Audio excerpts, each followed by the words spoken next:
सरकार को योजना उपरे योजना माँ को सम्मान गाँ को काम हेले सबु बाट मारणा जेते सबु योजना तन्मध्यरु गमनागमन मुख्य हेले एठी सबु काम अधा पंतरिया। आमे कहूचु जगतसिंहपुर कुजंग ब्लॉक अंतर्गत पांडुआरू एम्ब्रिज को संजोग करुवा रास्ता कथा। 7 किलोमीटर रास्ता को 2.5 वर्ष लागिगलानी तथापि शेष हो पारुनी। रास्ता तड़ा होई से तड़ा पिचु बाली गोड़ी पलटि जाइथिबा बेले सेथिरे पोती होई जाई मटेरियल किछि व्यवहार होई नाही। एई रास्ता देई दैनिक हजार हजार लोके यातायात करती। स्कूल कॉलेज टू आरंभ करी मेडिकल जाए लोक माने यातायात रे नाही नथिबा असुविधार सम्मुखीन होउछंती। तबे ठिकादारंको कार्यरत समय दिने भी उच्च पदस्थ कर्मचारी देखा दर्शन नाही। एसबू ठिकादार जेईंको मधुचंद्रिकार काम चली जनमानस आलोच्य विषय पलटि। वर्षा दिनर आगमन में ए रास्ता उपरे आंठुए आंठुए पानी जमुछि। केही ना केही पड़ी खंडिया खाबरा होउछंती। दिवाल कथा छाड़ अति निम्न मानर काम वर्षा हेले अतरा अतरा छाड़ुछि। जेते गुहारी कले भी ठिकादार तथा विभागीय अधिकारी निद भांगुनी कि कंडपात करूनाहांती।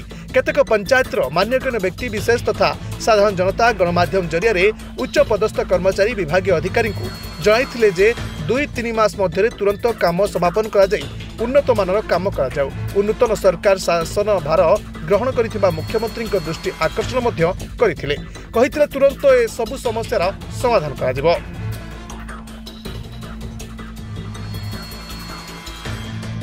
प्रसाद मंत्री पुष्टिग्राम पंडुआ पंचायत अंतर्गत जड़े बासिंदा। आमर पंडुआरू एबिर सिंह पर्यंत जो R&B जो रास्ता ये दीर्घ 2.5 वर्ष है कौन कंट्राक्ट दि जाए आम तार परिचय पर्यटन जापारूँ। 2.5 वर्ष है रास्ता को बर्तमान जो भाई भाव में परिस्थिति पड़ी 2 पार्श्व को ताड़ी दि जाए। मझे कौन जेकोसी जगार 15 दिन थे यही भाव में इरेगुलर भाव काम होगा द्वारा 2.5 वर्ष हो गलानी। बर्तमान रास्तार अवस्था एभली शोचनीय हो पड़ी। ये रास्तार उभय पार्श्व जो आमर जो 5-7टी पंचायत लोक मैंने रहिले से माने एपटे सारला महाविद्यालय रहिला, एपटे जगन्नाथ महाविद्यालय रहिला, स्कूल कॉलेज पिला माने एठी जिबे पंडुआ हाई स्कूल रहिला, सेपटे उत्तरेश्वरी विद्यालय महाविद्यालय जो हाई स्कूल रहिला। ए जो पिला माने जाउचंती एवं पाखरे थिबा आमर एरसमा जो स्वास्थ्य केन्द्र गोष्ठी स्वास्थ्य केन्द्र अच्छी छोटी पेसेंट जीवा भली परिस्थिति नाही। एवं जो कंट्राक्टर काम करिछि एते निम्नमानर आमे काम करिछि। जेतबेले से लेबर माने काम करूचंती आमे कोनोसी दिन एठी कंट्राक्टर को देखिया पाइनु किंबा कोनोसी एसडीओ किंबा एग्जीक्यूटिव इंजीनियर को एबे मध्ये आमे 2.5 वर्ष हलानी जेते खोजिले भी रास्ता काम हला बेले तांकू देखिया पाइनु। आमे सरकार पाखे अनुरोध करूछु यथाशीघ्र आपे कोनोसी पदक्षेप नियंतु।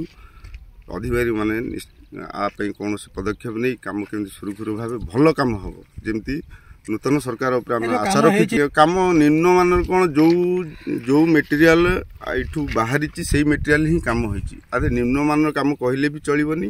कौन सी मेटेरियल मु भावुची बोधे ठिकादार कौटू आणिक करना जहाँ को रास्ता पर ताड़ी से किछिटा मेंटल फिंटल किछि आगे डस्ट से माटी मिसी सरकार पाखे अनुरोध यथाशीघ्र जिनटा को एक्शन नियंतु ना हम 2.5 वर्ष 3 वर्ष जदि यही काम खोला होकर रास्ता खोला होकर आपण मैंने देखुंट कि कौ भाई अवस्था अच्छी आपण मान मध्यम आम विभागीय अधिकारी एवं सरकार को जनईदेवा चाहूँ। ये जो 7 किलोमीटर रास्ता लोक मैंने हाराहारी 10 ରୁ 15 पंचायत ए रास्ता उपर निर्भरशील होती। जदि ये निर्भरशील रहीकि जदि प्रत्येक दिन खंडे खाबरा हेबे ये चलो केमिति। तेणु आमर से ठिकादार किए आमर किए कौन कला ये कला से सब आम हेलु साधारण लोक। आम जो प्रतिदिन असुविधार सम्मुखीन होचु आम बर्तमान आपण को सेटा जनाऊँ।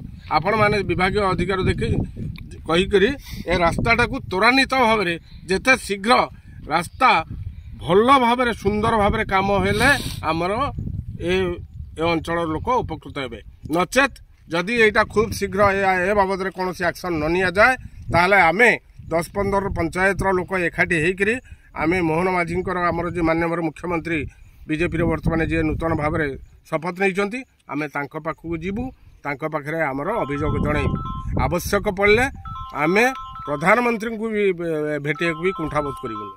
तेणु आम आपण माध्यम विभागीय अधिकारी को अनुरोध करुचु ए रास्ता काम को यथाशीघ्र सुंदर भाव में सारंतु।